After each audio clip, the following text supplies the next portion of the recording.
والصلاة والسلام على أشرف الأنبياء والمرسلين سيدنا محمد وعلى آله وصحبه أجمعين. اللهم إنا نسألك رضاك والجنة ونعوذ بك من سخطك والنار.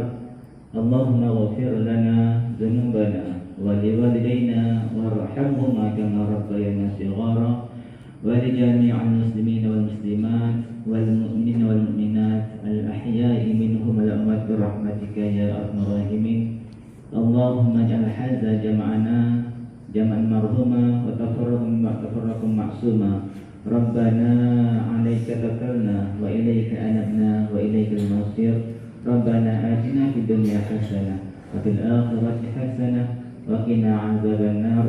وصلى الله على سيدنا محمد وعلى آله وصحبه وبارك وسلم. سبحان ربك رب العزة عما يصفون وسلام على المرسلين والحمد لله رب العالمين.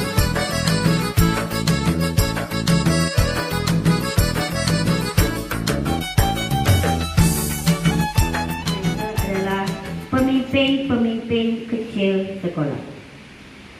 So di sini first of all saya nak ucapkan syabas dan tahniah kepada murid-murid kita yang bakal akan menerima pelantikan sebagai pengawas sekolah, pengawas pusat sumber, ketua darjah dan juga penolong ketua darjah bagi sesi 2026. So di sini sedikit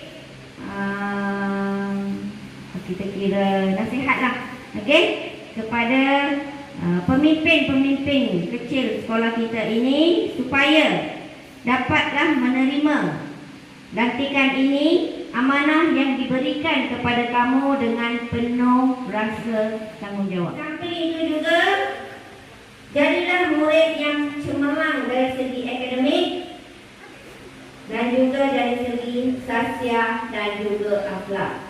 Kamu adalah contoh kepada yang lain.